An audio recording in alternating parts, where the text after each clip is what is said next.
Welcome to 7 Days of Flesh and Blood with Chris Bewley. I hope that you have set aside 1 hour of your very valuable time because we have a bad motherfucker for you. His name is Gardwell. He's a pretty cool dude, and he is the mastermind behind ADEPT events. So kick back, relax, and enjoy excessive profanity, much rambling, and the mind, heart, and soul of Mani. My motherfucking Gardwell. Hello, how are you? I'm very well, Chris. Nice to see you as always, man. Catch up. You having a good day? I like, you know those birds? Oh, yes, I'm having a great day. Well, you got me out of bed, actually. Nice. You know those birds that sit on the desk and they like pop up and then they pop back down and drink wood? That's what we were doing then, talking on the channel. Hey, how have your last 7 days of Flesh and Blood been? Yeah, pretty good. Pretty active. Doing that. Stop bowing. We're not in Korea. Anyway, sorry, mate. Go.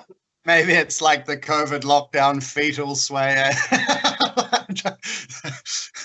It's nearly over, hopefully. No, so luckily, again, as we've all been experiencing with online possibility, I've been doing a bit of Flesh and Blood. So this time last week, we were underway with a pauper tournament, which was pretty fun, and some cool decks and stuff came out of that one. Through the week. What did you think about the 7th place deck in that tournament? Pretty fucking sweet, eh? Really good ninja deck there, yeah, by a Chris Bewley from memory, yeah. So no, that was a good one. Well, I don't really remember much of that tournament, but Jacob gave me the list anyway. What a champ. So yeah, that was a good weekend activity for Fab, and then it was the 6th and final week for the Card Merchant and Metrics League. So I was almost not going to enter because I figured I owed my wife some time, but it just so happened that her mum, who's stuck here from the UK, moved back with us, needed some accommodation. So I thought, oh, well, that'll sort of balance out, you know, she'll watch telly with her and talk lady stuff at night and whatever. So I'll squeeze in the last games. And it was really because I'm apparently in 8th for the rankings to win a foil weapon. So I thought, oh, well, give it a go. Funnily enough, I on someone's advice, he'll know who he is, I just played a good warrior deck and I've done worse than any other week so far. So I don't know if that's just bad luck or... Butcher, don't listen to his warrior advice. What does he know? No, it wasn't Nick. It's similar to his deck, but it wasn't his advice. Yeah. No, maybe his.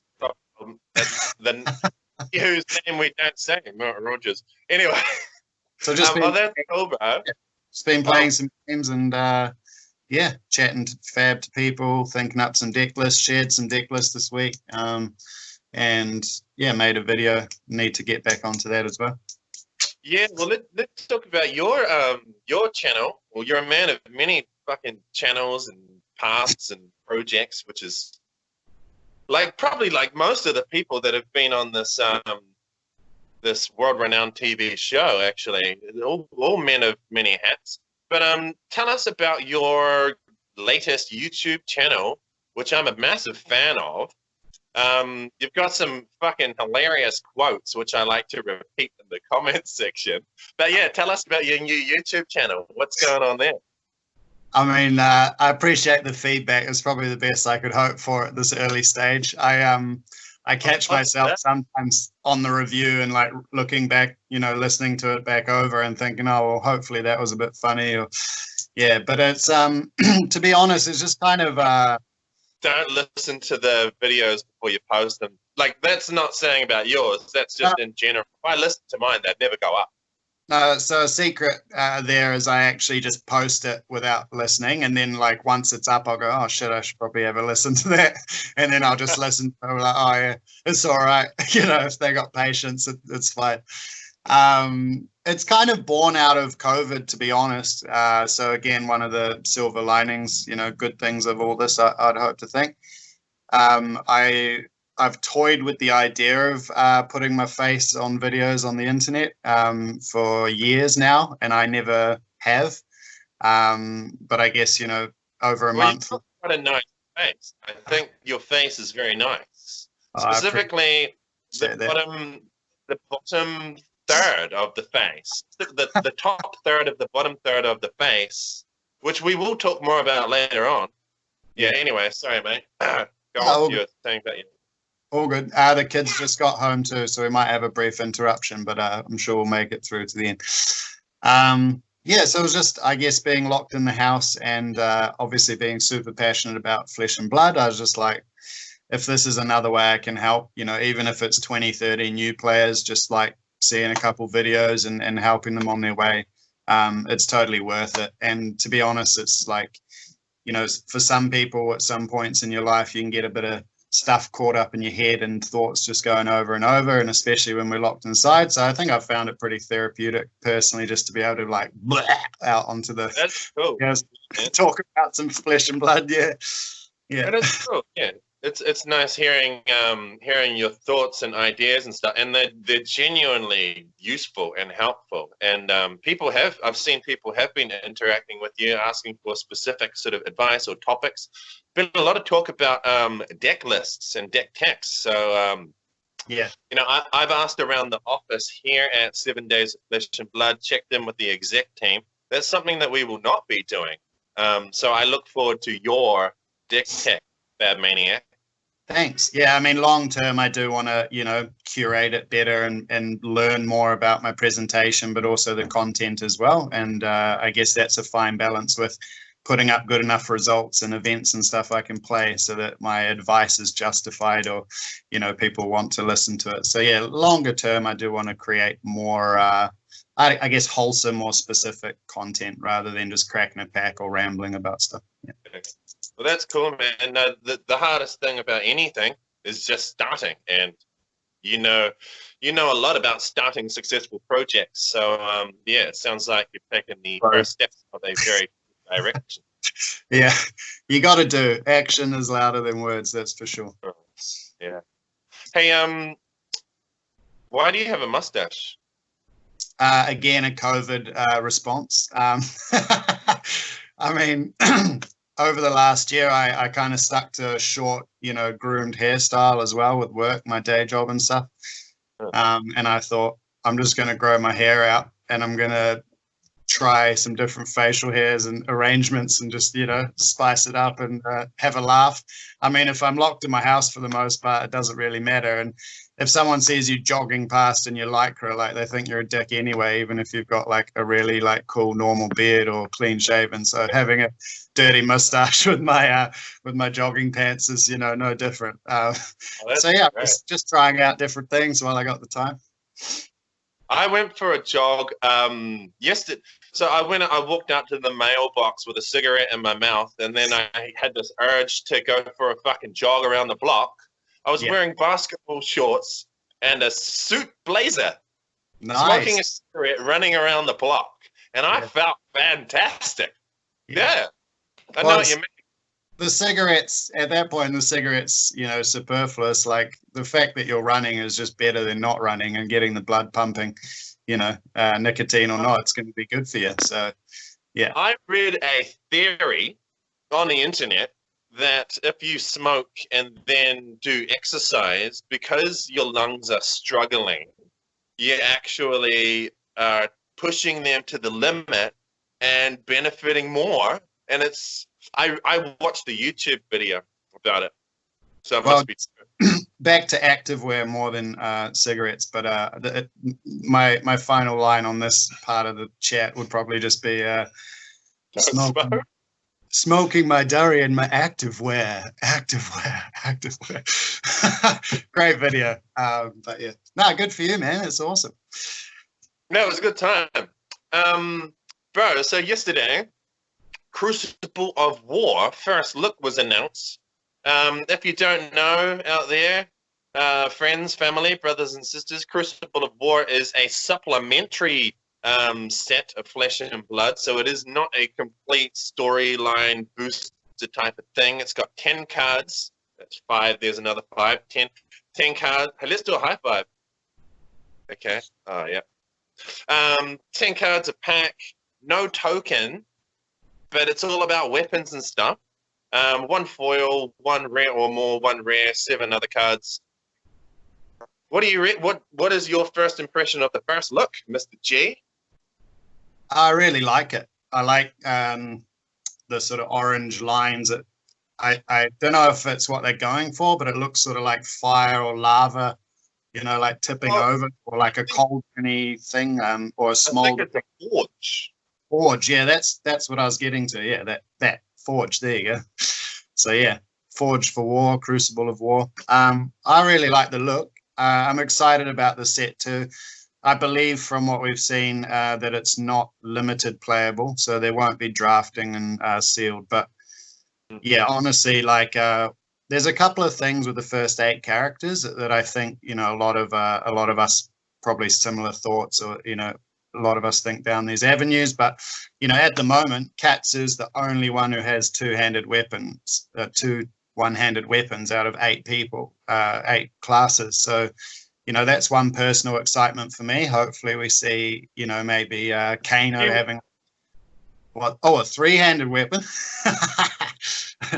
You know, Kano with a staff that can just whack them if he doesn't deal any arcane, and then like a sphere in the other hand, or you know, the ranger having like someone said to me, like the cool idea of like a smaller one-handed crossbow that she can like load and then hold, and then have like a dagger out of her boot in the other one or something. That would be very, because she doesn't actually shoot them either, does she?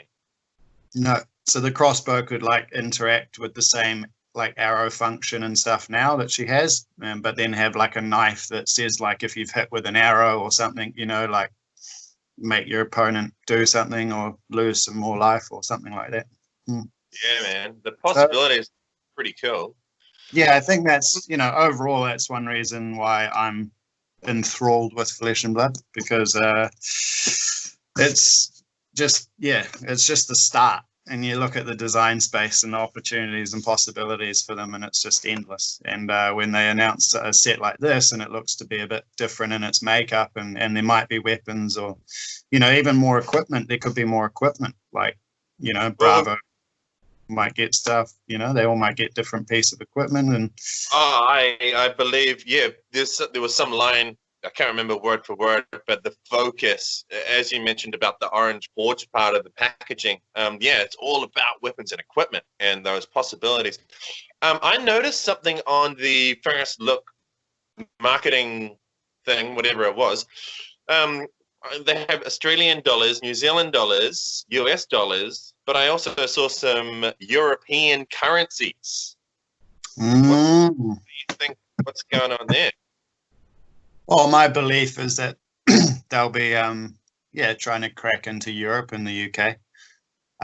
They might have already done it, to be honest, if COVID and stuff hadn't happened. But yeah, like we've seen a few people join the fan page saying like, I'm in Belgium, I think it was, or I'm in Holland and stuff like that. So just news of the game is getting out, probably thanks to, you know, extra thanks to people like Rudy and stuff as of late. So, you know, on the internet and just, you know, Flesh and Blood card games, people are finding it in countries where it's not stocked. So, yeah, I'd assume, and I believe pretty, you know, it's probably pretty sure thing that they'll be wanting to expand into Europe as soon as COVID allows. Yeah, you know what they say, sure game, sure. No, that's something else. Yeah, man, it really, I'm sure you would agree, we are standing on the edge of a very positive tsunami, which is going to absolutely take over the gaming world. For me, it's absolutely crystal clear, and it sounds like, yeah, it's pretty exciting, eh? Yeah, being there before we've arrived. The precipice of yeah, nice. Glory. That could be a new card. Yeah. I can't even explain how excited I am. Yeah. I don't know if you're going to cover this with a question later, so I'll just throw it in now. But I was thinking earlier today again about, you know, coming together in the flesh and blood. And this game to me clearly has that sort of target focus of obviously playing games in real life. You know, I haven't seen any intention or interest from the company for having an online platform, you know, that's driven or, you know, set up by themselves. And I think that's a really bold move, but it's also a really clever move because, you know, technology, computers, blah, blah, blah, you know, we're on our phones now, which, you know, it's great. A lot of it's enabling us to do good things. But at the same time, like whilst people are getting sucked into computer games and, you know, online all the time and hearthstoning and headphones on, shooting each other across the world and in their chat rooms and blah, blah, blah. I think the more that happens, the more your group, like a group that wants real life, you know, grows as well in response to that. And this is sort of, this already is in my mind, but will hopefully become more so like just had a call there, I'll just ignored it. Oh yeah, wait, that's twice this week you've done that now. I wonder when mine will disconnect. No, wait, rewind sentence. Yeah, cool. Just ignored a phone call. Sorry about that. But yeah, basically, I believe Flesh and Blood can become like the flagship game to, you know, lead the way again with real life events, real life gameplay, and just real life cards and gaming. You know, like it's what it seems like. Classic. Yeah, it's standing up and out against, you know, online, sure, but people who want real games want to actually travel, you know, everything permitting, but, you know, meet people in person, build networks, trade in person, you know, all those amazing benefits and aspects of these games that, you know, have been from real life. Yeah, so I'm 110% behind it and a believer. I think we're going to get there. It's going to be amazing. Yeah, bro. It's yeah, I think human, like it's exemplified even more in the pandemic time, but human interaction is and always will be absolutely desired by people. Want to be around, we're social creatures, and you know, despite the online games and everything that you mentioned, there always will be a demand to meet in the flesh and blood, and just so happens to be a game with the same name that fits that very well. Speaking of games, give us a very quick decade of destruction of your life in card games. What have you been doing the last 10 years? 10 sentences or less. Yeah. So 10 years ago. No. Interestingly. I think I first met you. We played like a 2-hour game of Magic the Gathering Standard, and you were playing some type of blue, green, white deck. And I don't think we ever finished that game. Sounds about right. Yeah, that's when I first met you.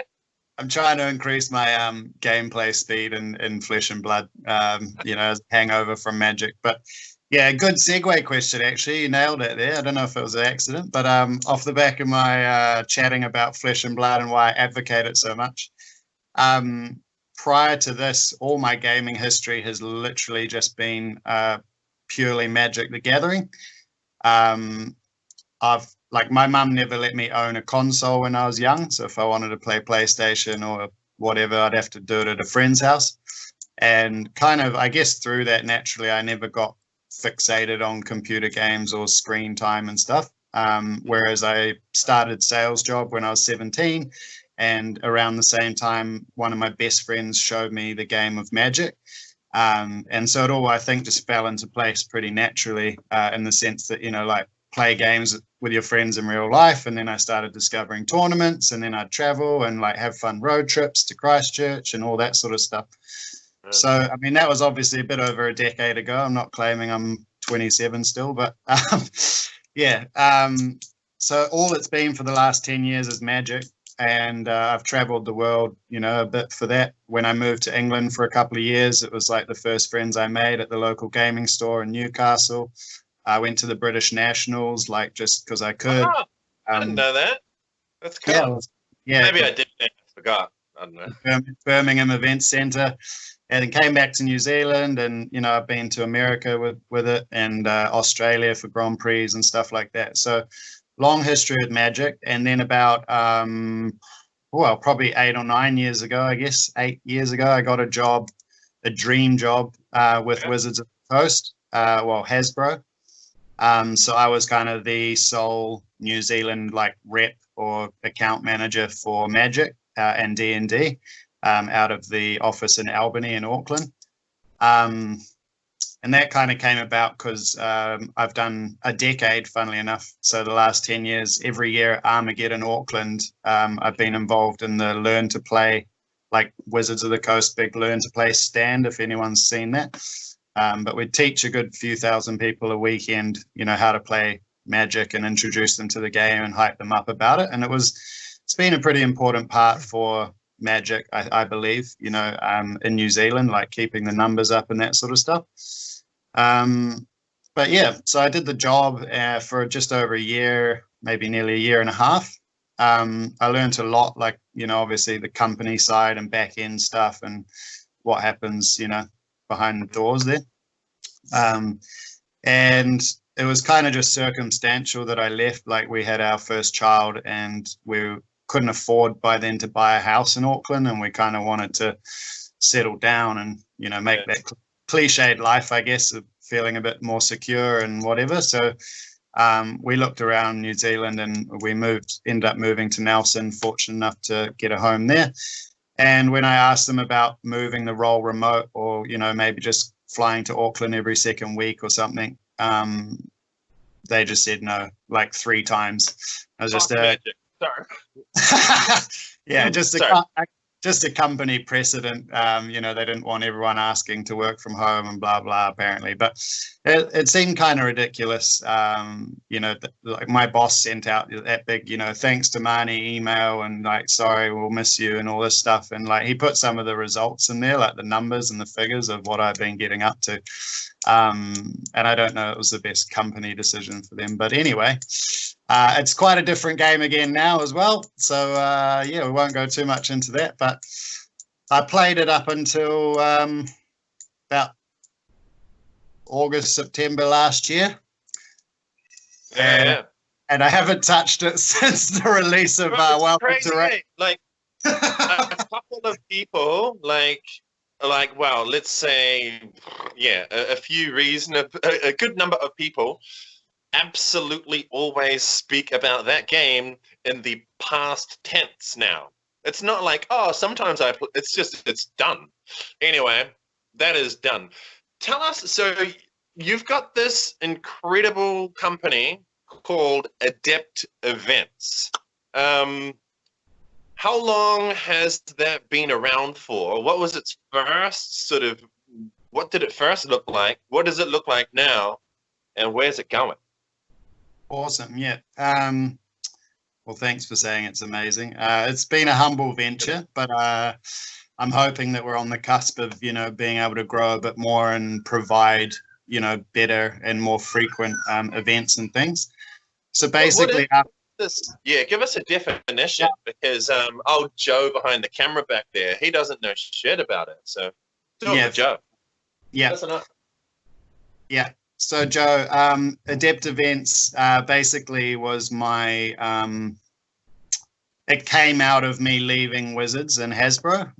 So I learned a lot of what they were doing there, but also being in that role, I heard a lot from stores and from players and everyone, you're a bit more, I guess, plugged in than you would be if you're just a player.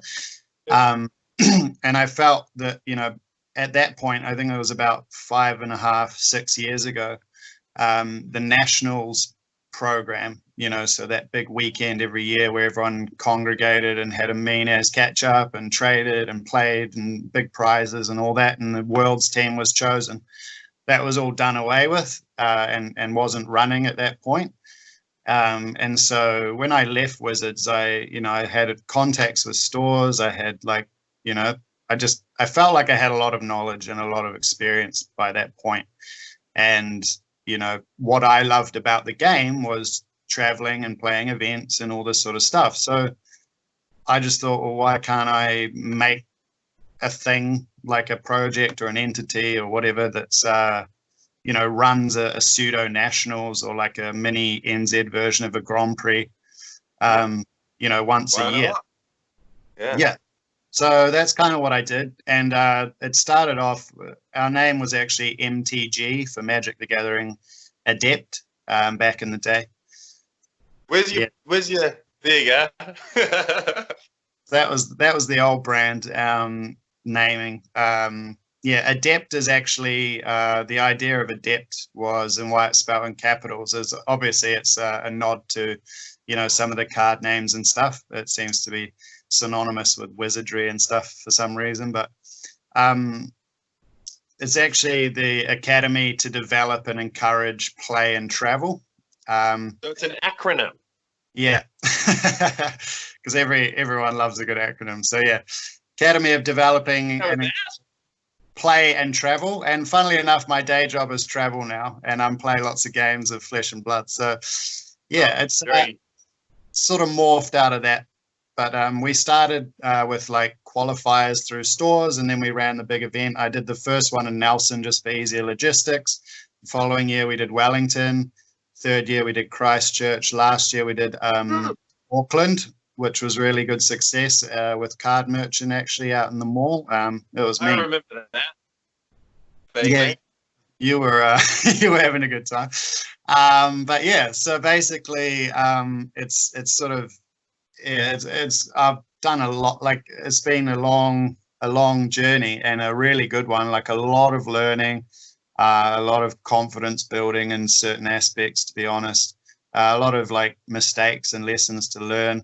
A lot of good, relationships forged and better understanding, I guess, of community, not just with players, but, like judges and stores and everything like that.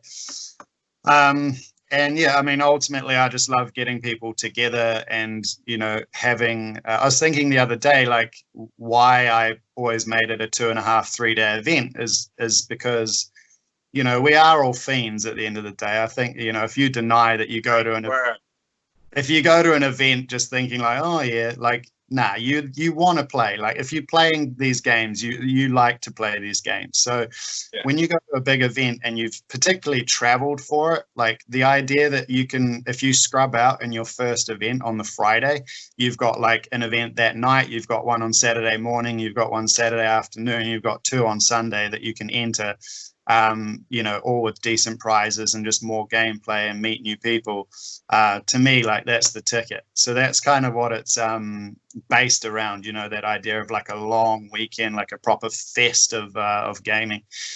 And why we're Adept events now is because this game came along last year called Flesh and Blood. And I basically, I know James from, not like really, really well, but, I know him from the Magic days. He was obviously quite the mage with Magic. He ran some amazing events, and more recently, a couple of years back, he did like a Winner Mox, which I flew to Auckland to play. What, John Moxley? No, like Winner Mox, Moxon, like Magic card, like a Power 9 card. It was pretty amazing tournament. But yeah, I'm not the AEW World Champion. Nah, sorry. No, not him. No.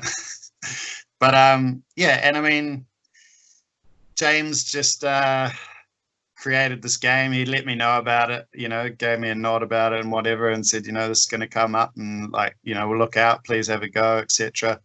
And I did. I played the first calling in Auckland last year, and I was sold, straight away, and kind of just swore allegiance to him, like, just in the sense of like if I can use my efforts and energy and charisma and adept and whatever to help you, like I want to do that. I want this game to just explode. Like it's absolutely phenomenal. So Adept events is kind of solidifying, condensing what I've learned from Magic. Still run Magic because the state that game's in now, as we were saying earlier, I think state of it, mate.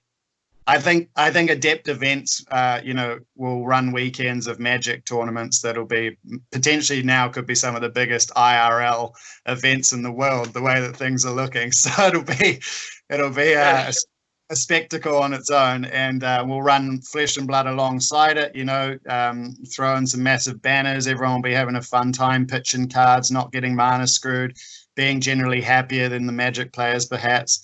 And the Magic players will be like, wow, what's this game? And then might get a go at it and get that insight that I luckily got last year in October or so. But Magic, you can't just write it off. They've been around for so long, and I don't want to.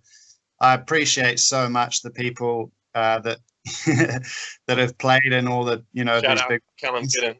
Yeah, Callum.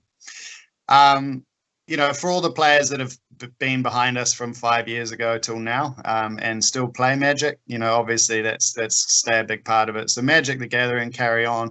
Flesh and Blood, introduce these events I've been doing already to the Fab community, and then time and knowledge and resource allowing, I'm gonna look into even Yu-Gi-Oh and other games too, if there's demand for that.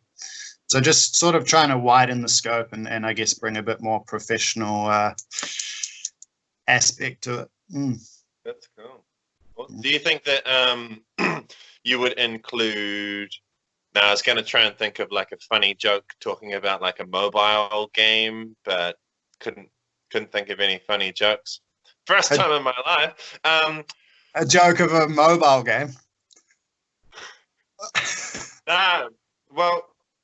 Well, there is. Okay, I can't talk too much about this, but let's just say, let's not say that. Hey, recently it's been well documented that here at the 7 Days of Flesh and Blood studio, we have had some technical hardware issues, and recently I hear that basically. Last weekend, that little motherfucker Jacob Pearson, too good for his own damn good, organized a charity, raise money to buy you a new computer tournament event. What did you think when you first heard about this? How do you feel? Tournament, comments, computer, go. I'm so professional. So I guess, Jacob's one of the particular people that I thank for their support and, enjoying ADEPT tournaments over the years. He's been a Magic player at times and come to some of the weekends we've had. But, he's a good friend as well, and we go a while back. He just got sick of playing me with my laptop. It's really bad on TTS. Some people as well, a lot of you out there who might be watching this have had to struggle through a half-hour, 40-minute load up, and then I'm leaving the game twice to come back to, get around buffering and lag and stuff. So, it wasn't a good time for myself or my opponents. And in terms of his gesture and just initiating that event and the idea and putting up the prizes, I was just completely blown away, to be honest. And it kind of reminded me, how hard it is in a way. It's harder to receive, I think, than it is to gift things. But yeah, he had joked about it to me, and I thought it was just that. And then, a few days after the last mention, I just saw it online and on the chat or whatever, and I was like, "Are you for real?" It was, you just saw it. You weren't. Wow. Yeah. And I just thought, it's amazing. I can't thank him enough. And, on from that, everyone who partook in that event, yourself included, 27 players. And because the other thing was, I thought if it was a Magic event, I'd almost feel it was more justified, or I'd understand people, wanting to get involved or having a laugh. But because I've actually done something for them, properly so far. But, I guess we've supported a couple of the online events and stuff over the last 5-6 weeks, but, ADEPT is very new. ADEPT events is a new thing to the Flesh and Blood community, as is the game itself. So, just to see the general support for that and help me, as you say, simply get a laptop that is better. I can't say thanks enough. It shows that, I think the Flesh and Blood community as well is amazing with everything we've talked about. I think most of us who are in here and enjoying the game and looking for it to grow, it's kind of a real sense of excitement and kind of camaraderie, and like, you know, we all want together to make this game amazing. So well, you know, show the world it's amazing already. One sec. My son just reporting he's got 6 praying mantises now, so he's pretty excited. That's good. Yeah. Good work, Noah. Yeah. Here we go, Noah. We'll get to 66 before you know it. That's a lot of praying mantises. Yeah. But bro, yeah, like you're saying, your adept events contribution to Flesh and Blood right now is little but significant. But as you said earlier, you have completely committed and gone all in with this game, with your tournament organizing events company. And I've got absolute faith. The community has absolute faith that what you have done, you know, you've got that track record of those awesome Magic events. You beyond deserve what the community has raised through that computer and event, because you are by far the best person for the job to be running these events for the people, because of your heart and your passion and your understanding and knowledge of how to do this. So, man, you just deserve anything and everything that you receive to help grow this game and in general. So, yeah, man, I'm grateful that you're so grateful for what you're being given. Like you said, a lot of people find it difficult to receive or to accept things, but that's just another reason why you're so awesome. So you deserve that thing, bro. That's awesome. Well done. Mm-hmm. Thank yeah, just it's going to be good. I can't wait to actually run some big events in real life for Flesh and Blood. It's going to be super man. fun. I can't wait to go and enjoy them. Well, you know, like we said, it's just going to be a quick video, 10 minutes while the kids are out. So we'll just do 3 quick questions to finish things off. Sure. Which of the 9, not 8, but 9 characters, heroes in the world of Flesh and Blood, what are you doing to your nipples? Which of the characters would you choose to be the Prime Minister of New Zealand? You got 5 seconds.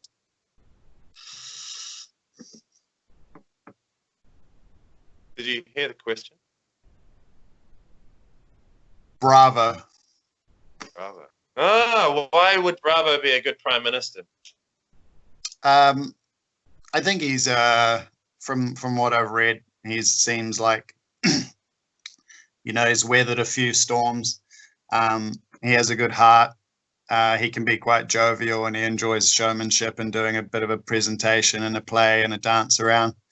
So, and then he's a guardian with a massive hammer. So at the end of the day, I think, you know, a good balance of you know, heart and caring and just being nice and approachable and fun, like with his circus stuff. But then at the same time, you know, he's probably got enough nous and hardiness to, you know, confront the difficult parts of leading a country, and just when he needs to, hopefully guard us all.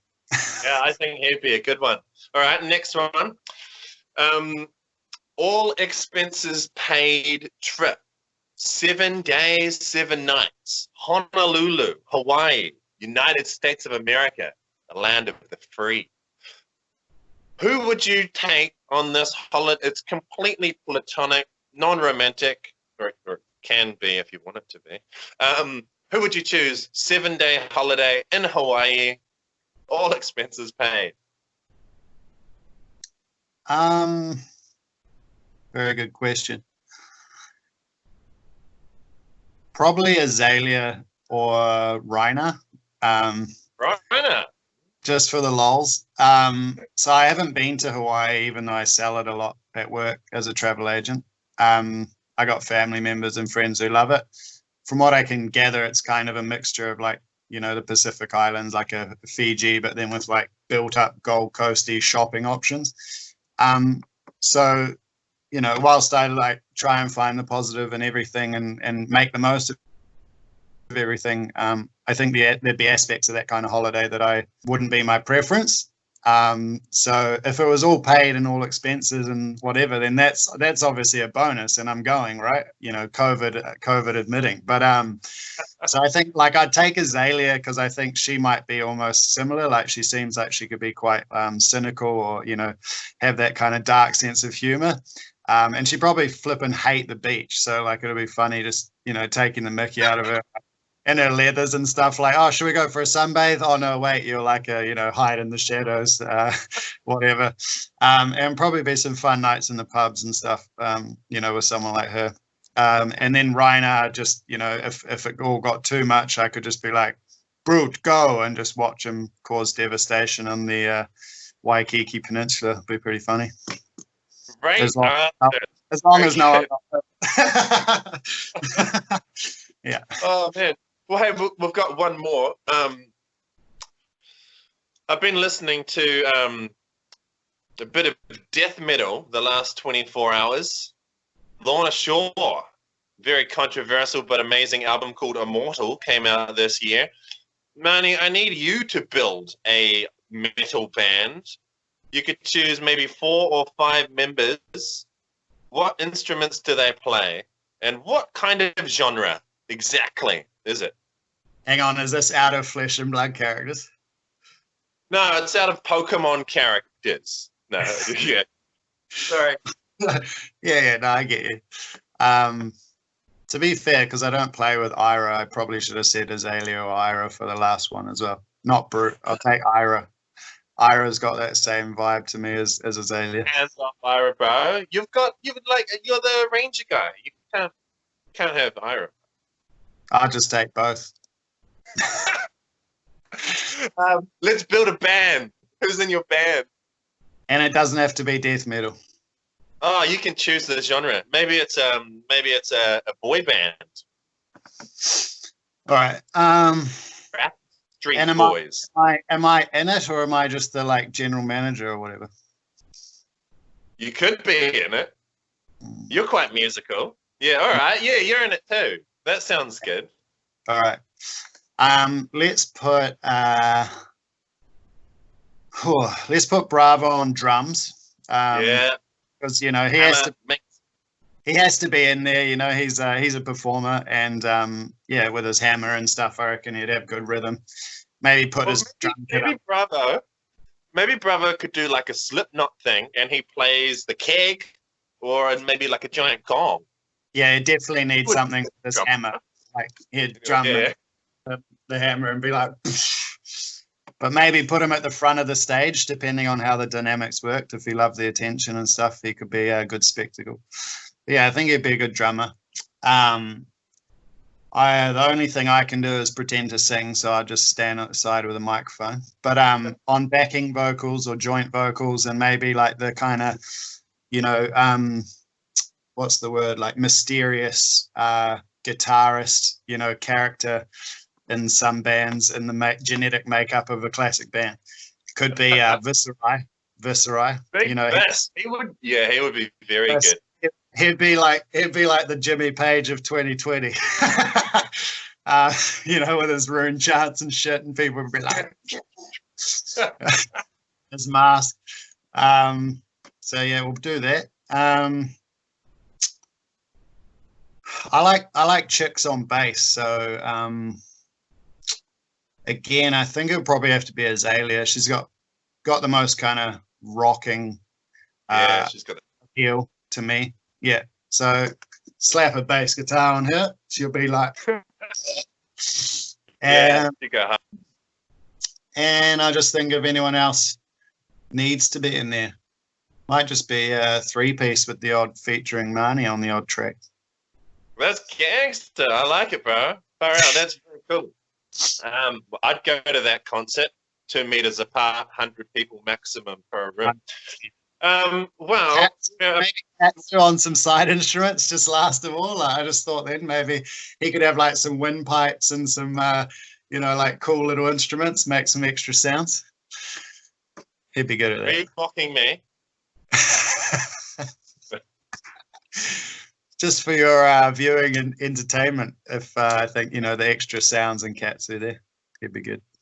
Yeah, I reckon he plays a mean wind flute. Old mate Katsu. Well, we are approaching the 2 hour and 34-minute mark of this interview. So, we should probably, we could go for weeks. So we should probably finish up there. But is there anything that you want to say to the people just to wrap things up?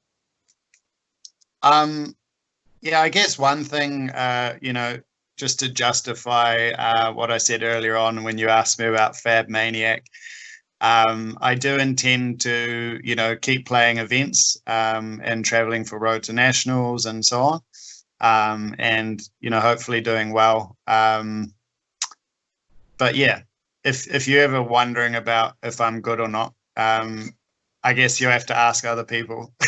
But I have beaten some people that I think are quite good at the game. I top 8'd the first calling I went to, and the one in Auckland for Constructed, I went 5-2 and missed the top 8 on breakers. And then I top 8'd a few of the leagues and stuff. So I guess, like, because it's not something you kind of opt to just tell people or toot your own trumpet as such, but I've had a couple of results that I think at least justify that you might want to look at the odd deck list or, you know, ask me the odd question. So just that's purely a plug or a justification for why you might watch Fab Maniac channel, apart from the fun banter and opening packs and stuff that we'll do as well. Let's go. And I intend to continue learning and growing as a player and getting some good results, because it was actually you that I talked to about this like last year. You know, in Magic, I was always happy just to do like okay, or like if I top 8'd, I'd be really excited. But I've kind of decided consciously that I want to do better in Flesh and Blood. Like I want to hone my skills and try to play enough to, you know all the interactions and play optimally and stuff like that. So yeah. It's a journey that I hope a few people on the channel will come along with me for. Fuck yeah. Well, we're going to have a game this weekend because I don't really like what you've been saying about Katsu, bro, and we're going to have to sort that out. He's a master, bro. He's real good. He's good at game. Oh, yeah, cool. Yeah, no, that's it. Hey, bro, thank you so much for coming on the channel this video this week, this conversation.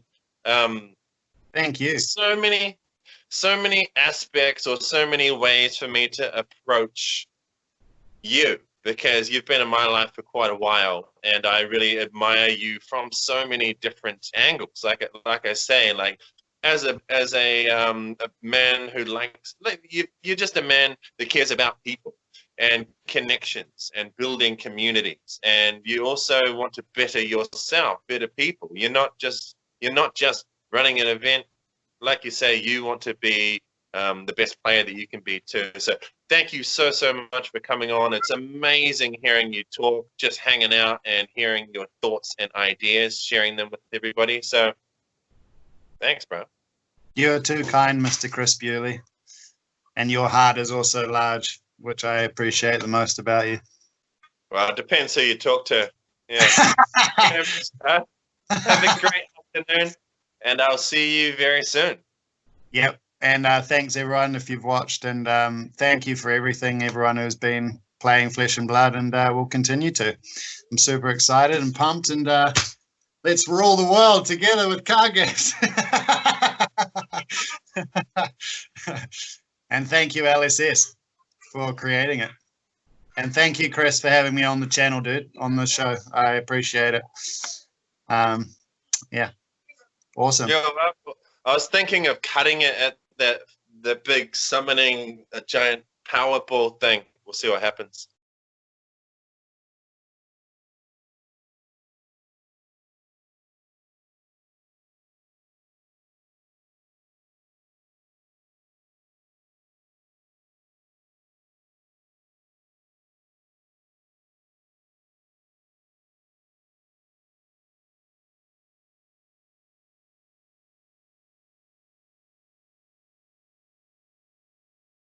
I'll put you. What? I'll put you in the band as well now, I think. Oh, yeah, Jay. Yeah, Bro, boy. I'll send you a few videos of what I used to get up to on the stage. Shit. Ooh. Yeah, that sort of shit. All right, man. I'll stop the video now, or my